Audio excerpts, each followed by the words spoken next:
Hello there. I am Samuel One. You're welcome to Wisdom Today. Beware of deluded critics.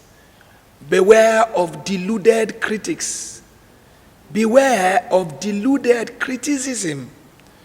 In the last few broadcasts, I've been sharing with you 10 types of people you need around you. 10 types of people you need to work with, to move with. 10 types of people you need to relate with in the journey of life and fulfillment of destiny. And for some 2-3 episodes now, I've been talking about the 5th type of people that I call critics. And I'm trying to encourage you to open up to critics, but not just any type of critics. I've shared with you about destructive critics and their criticism strategies. And I'm sharing with you today about deluded critics and their deluded criticism. In Matthew chapter 7 from verse 1 to 6 is the story that shows me very clearly there are 3 types of critics. The message of Jesus Christ pointed it, there are 3 types of critics. Judge not, that you be not judged. For with what judgment you judge, you will be judged. And with the measure you use, it will be measured back to you. And why do you look at the speck in your brother's eye, but do not consider the plank in your own eye? Or how can you say to your brother, lest he remove the speck from your eye, and look, a plank is in your own eye? Hypocrites, first remove the plank from your own eye, and then you will see clearly to remove the speck from your brother's eye. Do not give what is holy to the dogs, nor cast out your pearls before swine, lest they trample them under their feet and turn and tear you in pieces. If you look at the scripture, you will see 3 types of critics and criticism. Number 1 is what I call discerning or constructive critics. Number 2 is what I call deluded criticism. And number 3 is what I call destructive criticism. Deluded critics are those who are criticizing without seeing clearly. You are trying to correct an error, and you are not correcting from a perspective that is very clear and vivid. That is deluded criticism. Let me show you some example. In John chapter 8 from verse 3 to 11. Then the scribes, John 8, 3 to 11. Then the scribes and Pharisees brought to him a woman caught in adultery. And when they have set her in the midst, they said to Jesus, Teacher, this woman was caught in adultery, in the very act. And I wonder how they caught her in the very act. This is supposed to be a prostitute. So what were they doing in the prostitute's arbor? Now, Moses in the law commanded us that such should be stoned. But what do you say, Master? This they said, testing Jesus. In other words, their intention is not even correct. They meant evil for the woman, and they're even meaning evil for the master. That they might cut him saying something which they will use to accuse him. But Jesus Christ, the Son of God, the wisdom of God himself, stooped down and he wrote on the ground with his finger as though he did not hear them. Sometimes that's how to deal with people in life. Sometimes you do as if you didn't hear, because it's not everything everybody is saying that you put. I told you in one of the broadcasts, mind what you hear. Jesus behaved as though he didn't hear them. And so when they continue hammering and asking questions, and he raised himself up and said to them, just one word, he who is without sin among you, let him, that's what he said, let him throw a stone at her first. Immediately he said that, the Bible says he again stooped down and wrote on the ground. Then those who had it, being convicted of their conscience, they went out one by one, beginning with the oldest even to the least. And Jesus was left alone, and the woman standing in the midst. And when Jesus had raised himself up and saw no one but the woman, he said to the woman, Woman, where are those who accused you? Where are the accusers of yours? Has no one condemned you? And the woman said, No one, Lord. And then Jesus said to her, Neither do I condemn you. Now go and sin no more. Hallelujah. Did you see these people? These people are guilty. And then they still have a right to want to accuse another woman. These people are doing worse things. And they are the ones shouting, crucify her. These people are doing more terrible things and they are not ready to forgive her. Those are deluded critics. They are criticizing what they had fought with.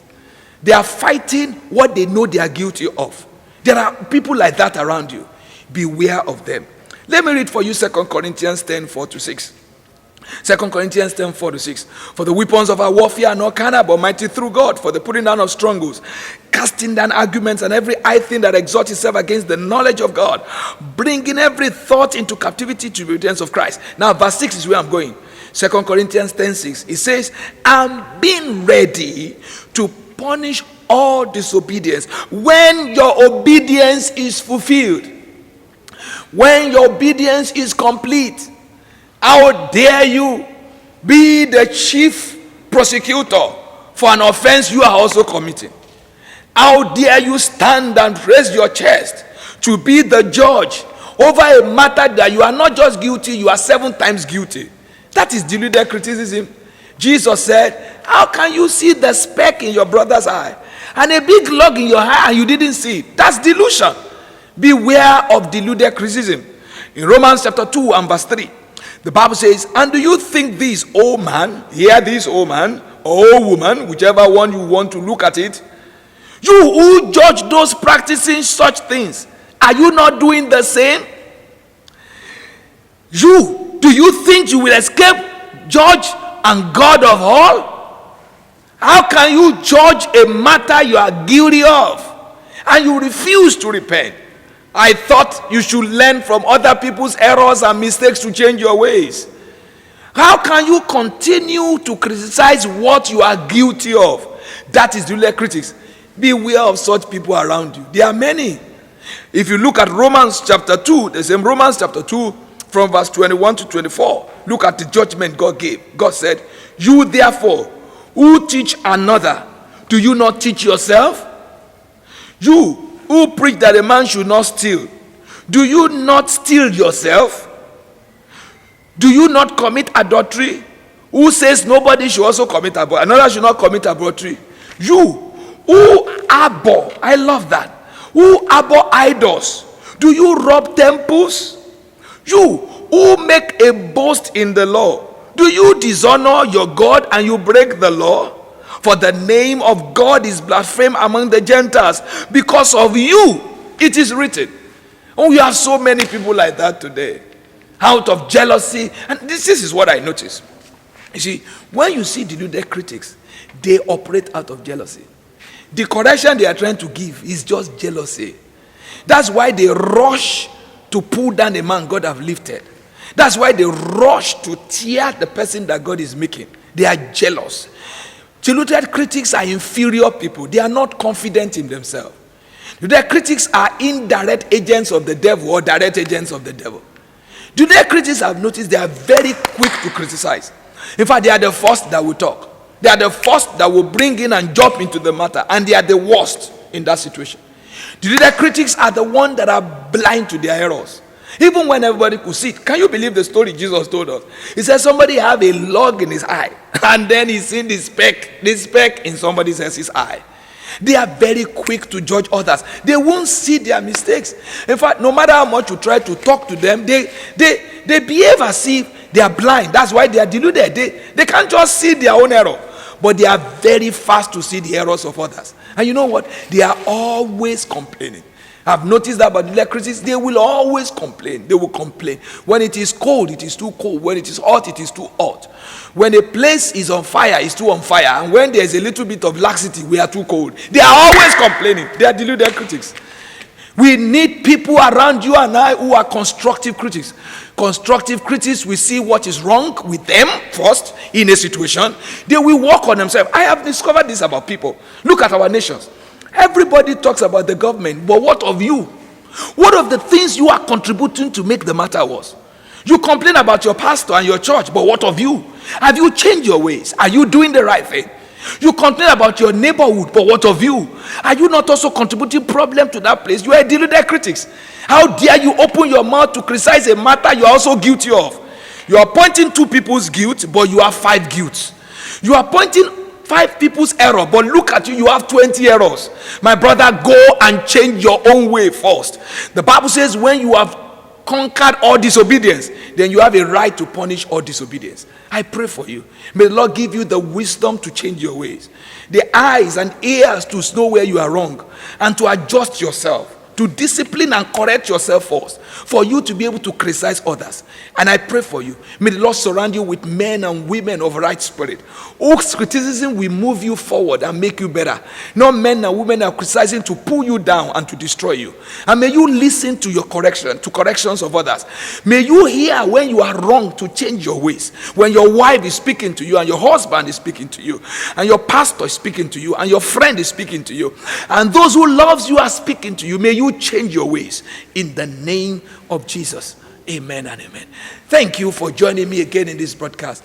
I will continue on this note in the next broadcast, and I'll be speaking more about the third type of critics. And on that, I will round off and move to the 6th type of people around you. Remember, I'm sharing on 10 types of people that must surround you. My name is Samuel One, and the program is Wisdom Today. Please subscribe to my YouTube channel for more of such inspirational videos. And please share this video with your friend if you have been a blessing to you. And let me know, send a message to me to be an encouragement to me also if you have been blessed by all these broadcasts. Don't forget, Jesus, the Son of God, is coming very soon. Shalom.